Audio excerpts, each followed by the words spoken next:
हमारा भी कहना है कि क्षेत्रीय आदमी को एक बात कहीं वसूली न करता हो। हाँ, कौन ऐसा व्यक्ति जो वसूली कर रहा है? वसूली उनका जो एक तरफा कथित निजी सचिव सुभाष जनता लीडर को टिकट दिया जाए और इस मऊगंज विधानसभा के साथ बार बार आना अनदेखी व्यवहार न करें। हत्या इस निर्दयी रूप से किया गया हत्यारों ने, तो ये प्रदीप विधायक ने उन हत्यारों को जब पुलिस वाले पकड़ के ले गए थाने में, तो उनका फोन किया कि मतलब कद्दाब उनको मारना नहीं, न डांटना नहीं, सीधे ले जाओ उनके घर पहुंचाओ। फरवरी महीना में एक इतनी बड़ी जघन्य हत्या हुई है, इस कंगाल कमीना विधायक ने ऐसा यहाँ पर रोल अदा किया है। मर्यादा का थोड़ा ध्यान रखें। प्रदेश में बढ़ रही है चुनावी सरगर्मियां, क्या है जनता का मूड, आइए जानते हैं। यह खटखरी बाजार के समीप ही एक मंदिर का परिसर है, जहां पर प्रदेश के माननीय मुख्यमंत्री जी यहां पर एक बार आकर सभा किए थे और इसी परिसर में उन्होंने मऊगंज को जिला बनाने की घोषणा की थी कि हमको अपना यहाँ से भारतीय जनता पार्टी का विधायक दे तो हम मऊगंज को जिला देंगे। तो अब यह सपना जो है साकार हुआ, प्रदेश के मुखिया ने मऊगंज को जिला बनाया। अब वर्तमान में क्या है इस समय मऊगंज विधानसभा में लोगों की राय, तो वहां पर जानेंगे और क्या कुछ कहना है जो हमारे पीछे दर्शक हैं इनसे चर्चा करेंगे। तो सबसे पहले क्या शुभ नाम हुआ आपका? बाबूलाल पटेल। कहाँ से बिलोंग करते हैं? अभी गुरमा बांध पास गुमा है। इस बार क्या है मऊगंज का समीकरण? इस बार मऊगंज का समीकरण ये है, मऊगंज जनता यह रुझान चाह रही है कि हमें क्षेत्रीय आदमी को टिकट दिया जाए। क्षेत्रीय आदमी को टिकट दिया जाए। आपका क्या नाम हुआ? पटेल। क्या कहना है आपका? क्षेत्रीय आदमी को टिकट दिया जाए, बाहरी को हम लोग बहुत देख चुके हैं जी। आपका शुभ नाम क्या हुआ? हमारा नाम शुभ नाम विजय शंकर पटेल, ग्राम कैलाशपुर जी। कैलाशपुर से आप हैं जी। क्या कहना है इस बार कैसा माहौल है? हम ये कहना चाहते हैं जी कि माननीय शिवराज सिंह से रिक्वेस्ट गुजारिश है कि इस बार क्षेत्रीय जनता लीडर को टिकट दिया जाए और इस मऊगंज विधानसभा के साथ बार बार आना अनदेखी व्यवहार न करें, सौतेला व्यवहार। दूसरे क्षेत्र का कैंडिडेट ले आकर के यहाँ भेज देते हैं, हम लोग पार्टी के नाम पर कुर्बानी दे देते हैं और हमारे यहाँ की जो व्यथा है उसको सुनने वाला कोई नहीं है। इस बार हमारे यहाँ अभी फरवरी महीना में एक इतनी बड़ी जघन्य हत्या हुई है, इस कंगाल कमीना विधायक ने ऐसा यहाँ पर रोल अदा किया है। मर्यादा का थोड़ा ध्यान रखें। हम ठीक है, मतलब ग्लान बस कह रहे हैं उसको, हम अब शब्द नहीं बोल रहे हैं, लेकिन ग्लान इतना तकलीफ है जनता के साथ के तरफ से मैं बोल रहा हूँ। कुछ हमारी दुश्मनी व्यक्तिगत उस आदमी से नहीं है, उस विधायक से नहीं है, हम जनता की गुहार लगा कर कह रहे हैं कि सुकवरिया गुप्ता की हत्या इस प्रकार जघन्य हत्या हुई है, उस कमीना विधायक ने आकर के, निर्दयी विधायक ने उस हत्यारों को पुलिस वाले पकड़े थे, कितना पैसा लिया, क्या सिफारिश किया कि उधर लाडली योजना स्कीम निकाले हैं माननीय शिवराज जी मुख्यमंत्री महोदय मोदी जी की लाडली बहना को इतना हम रुपए दे रहे हैं हर त्योहार के लिए उनके हर व्यथा में, और उन्हीं की बहनों को इतनी जघन्य हत्या इस निर्दयी रूप से किया गया हत्यारों ने। तो ये प्रदीप विधायक ने उन हत्यारों को जब पुलिस वाले पकड़ के ले गए थाने में, तो उनका फोन किया कि मतलब कद्दाब उनको मारना नहीं, न डांटना नहीं, सीधे ले जाओ उनके घर पहुंचाओ। तो पुलिस वाले थाने से छोड़े नहीं, अपने गाड़ी पर बैठा करके ले आए, हत्यारों को घर पहुंचाए हैं। ये हमारे विधानसभा की दुर्दशा है। उसके आने पर यहाँ पर कितनी हत्या, कितनी मारकाट हुई, कितने लाठी गोदा चले, वो किस पर अपनी उन्होंने भूमिका निभाया है, किस प्रकार से। इस प्रकार से कहना है जनता की ओर से, किसी पटेल समुदाय से नहीं कह रहे, हर वर्ग से कह रहे हैं कि उसको टिकट यहाँ से न दी जाए, किसी गैर आदमी को। आप वर्तमान विधायक को स्थानीय नहीं मानते हैं, तो निवासियों के मैं हमारे विधानसभा के मतलब लोकल आदमी को टिकट दिया जाए। ये माननीय विधायक माननीय बाकेलाल को टिकट दिया जाता है तो भारी से भारी मतों से विजय लीड करेंगे। हाँ, एक बात और है, जिस तरह से कुछ लोगों ने मेरे को भी बताया कि पार्टी के जो पुराने कार्यकर्ता थे वो उपेक्षा का शिकार हुए, इस पर कितनी सत्यता है बताइए। सर, मैं जो है 2002-03 से भारतीय जनता पार्टी का कार्यकर्ता हूँ। मैं युवा मोर्चे का महामंत्री, अध्यक्ष, फिर पिछड़े वर्ग मोर्चे का अध्यक्ष और लंबे समय से संघ भाजपा से जुड़ा रहे। और जितने दिन प्रदीप पटेल जी को वोट की जरूरत थी, मेरे घर ही खाना खाते थे और मैं खाना तो कई बार बनवा के उनको पिपराही सदमन तक पहुंचाया।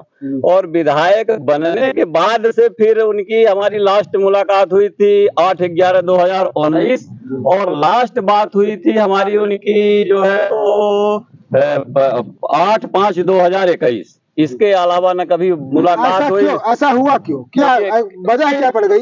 जबकि उनके कार्यकर्ता यह कह रहे हैं कि विधायक हो गया पूरे जो आपके समाज के लोग हैं, पटेल समाज है, 18 से लेकर 22,000 वोट मैं जिधर चाहूंगा उधर जगह एक तरफा वोट पड़ेगा। कोई पटेल समाज क्या प्रदीप पटेल के कोलिया में बसा है। प्रदीप पटेल जी सिरमौर विधानसभा के हैं, लालगांव देवास में उनका गांव है। कोई मकान हम बना ले, भोपाल में हमारा भी मकान है, रीवा में, तो क्या मैं रीवा का निवासी हो गया? कोई कहीं मकान बनाने से वहाँ का निवासी नहीं हो जाता है। कार्यकर्ता उपेक्षा का शिकार क्यों हो रहे? वजह कार्यकर्ता उपेक्षा किस लिए शिकार हो रहे हैं कि जो कार्यकर्ता पार्टी की नीति जानते हैं, काम करना जानते हैं। प्रदीप पटेल जी चाहते हैं कि जो भी कार्यकर्ता रहे हमारे यशमैन रहे और कोई बुद्धिमान कार्यकर्ता हमारे पास न रहे जो अच्छा कपड़ा पहनता हो, अच्छी बात करता हो, भ्रष्टाचार न करता हो, वसूली न करता हो। ऐसे लोगों को प्रदीप पटेल जी नहीं पसंद करते हैं। आपने एक बात कही, वसूली न करता हो। हाँ, कौन ऐसा व्यक्ति जो वसूली कर रहा है? वसूली उनका जो एक तरफा कथित निजी सचिव सुभाष पटेल था, उसने उसके घर 45 डिसमिल की काश्तकारी यहीं खटखरी के पास घोड़ा उसका गांव है, वो 3 करोड़ से ऊपर की संपत्ति बनाया है। आप कहीं भी जाकर के रीवा में वहां शहडोल वाली रोड में 30 लाख का प्लाट लिया और 2 साल पहले अपनी बहन की शादी किया था तो 50 लोगों को भी निमंत्रण नहीं दिया था। जब उसकी शादी हुई तो पूरे विधानसभा के पूरे संभाग भर को निमंत्रण बांटा, तो पैसा कहाँ से आ गया? और यही नहीं, उसका गनमैन, विधायक का गनमैन जो कुलदीप पटेल है वो भी वसूली करता है। विधायक जी जब कहीं किसी का विधानसभा सवाल लगाते थे तो व्हाट्सएप पे इसको भेजते थे विधानसभा कुलदीप पटेल को, तो ये व्हाट्सएप पे उसको जिसके खिलाफ लगाते थे उसको जानकारी भेज देता था उससे पैसा लेकर के। एक बार प्रदीप पटेल जी सवाल लगाए मलईगमा के सरपंच के खिलाफ, वो कोई एक पटेल जी है, उनका क्या नाम है, उमा केस के खिलाफ, तो ये भोपाल से उमा केस को व्हाट्सएप कर दिया कि तुम्हारे खिलाफ प्रदीप पटेल जो है सवाल लगाए। और यही नहीं, जनपद के जितने घोटालेबाज हैं, बड़े कई करोड़ों के घोटाला किए हैं, उनके खिलाफ भी इन्होंने सवाल लगाया, फिर पैसा लेकर के वो सवाल विड्रा कर लिया। अब वो आजकल विधायक के गाड़ी में बैठ के घूमते हैं, असली भाजपाई हो गए। कितने लोग उनकी बातों से सहमत है? आप लोग बताइए। भैया जी आरोप लगा रहे हैं, कोई सहमत है। और यही नहीं, सुनिए, हमारे खिलाफ एक फर्जी मुकदमा कायम करवाए प्रदीप पटेल 8/5/2011 को। मैं घर के सामने कोई व्यक्तिगत रही, आपने कुछ दबाव बनाया उनके लिए काम के लिए, हो सकता है अभी नहीं, मैंने कभी कोई दबाव नहीं बनाया। कोई दबाव बनाया कैसे फर्जी मुकदमा लगवाएंगे? सुनिए, मैं घर के सामने टहल रहा था, उनका एक ड्राइवर है राजेंद्र पटेल भदौहा का है, उसकी बहन ब्याही हमारे गांव अटरिया में, और मैं घर के सामने शाम को टहल रहा था, लॉकडाउन का समय था, तो उसके भांजे जो है आकर के हमारा एक्सीडेंट कर दिए।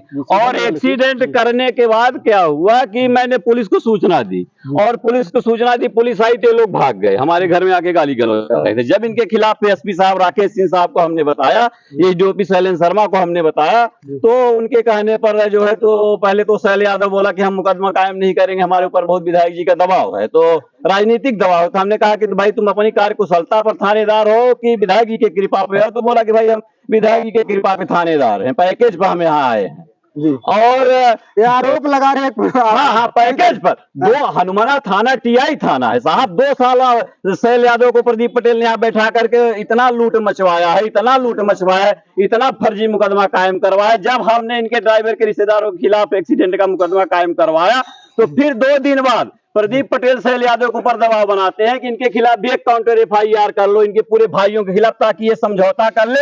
और वो मामला जब गया, मैंने फिर इस मामले को लेकर के मैंने एसपी साहब को, मेरे पास पत्र है, मैंने राकेश सिंह साहब को चिट्ठी लिखा कि भाई ये फर्जी मामला हमारे खिलाफ और इसमें खारिजी खात्मा की आप कार्यवाही करवाइए। तो फिर ये प्रदीप पटेल एसपी साहब के ऊपर जो है दबाव बनाया कि नहीं, इसमें खारिजी खात्मा की कार्यवाही नहीं होनी चाहिए। ये देख लीजिए, ये प्रमाणिक प्रति है, ये प्रमाणिक पत्र जी, मैंने लिखा था ये। और यही फिर वो मामला जब अदालत में गया, चार्ज में लगा, तो माननीय न्यायालय ने माना कि ये फर्जी मुकदमा है। आप इस बार जो समीकरण बन रहा है तो आप लोग क्या चाहते हैं? हम लोग ये चाहते हैं कि यहाँ का लोकल का ब्रिजलाल कोल को टिकट दे दे, हमारे बांकेलाल नेताजी को टिकट दे दे, सत्यमणि पहाड़े को दे दे, इसी को भी दे दे, पर प्रदीप पटेल को टिकट न दे। प्रदीप पटेल को टिकट देंगे तो जितने से जीते थे उससे ज्यादा से हार के यहाँ से जाए। यहाँ से जमानत जब्त हो जाएगी, जमानत जब्त हो जाएगी। आपसे भी चर्चा करेंगे।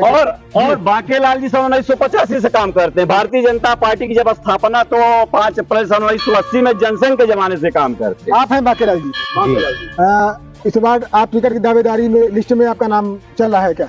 चल रहा है। जी, क्या क्या कहते हैं इस बार चुनाव समीकरण कैसा रहेगा? वर्तमान विधायक की यदि उनको टिकट मिलता है, क्या स्थिति बनेगी क्षेत्र में? तो मिल जाएंगे, सभी बता रहे हैं। जमानत जब हो जाएगी, उनकी जमानत जब हो जाएगी, खाली बाजार लेकर के अपना जाएंगे वही देवास में जाएंगे अपना। ऐसी नाराजगी का कारण क्या है? मतलब आप लोग कि पैसा ले करके और घोष जिसको मिलता था, मान लीजिए जो देता था उसका काम होता था, जो गरीब आदमी है सत्य काम किया था उसको पैसा नहीं, मतलब उसका काम नहीं हुआ था। प्रदीप का एक काम है, वो जेल में जाता था, इसलिए अब सब आदमी पढ़े लिखे हैं, सब शिक्षित हो चुके हैं, सब जान गए हैं। थाने से तहसील से धरना दे करके पैसा अकाउंट करवाते थे, इसलिए पूरी क्षेत्र की जनता उनसे नाराज है।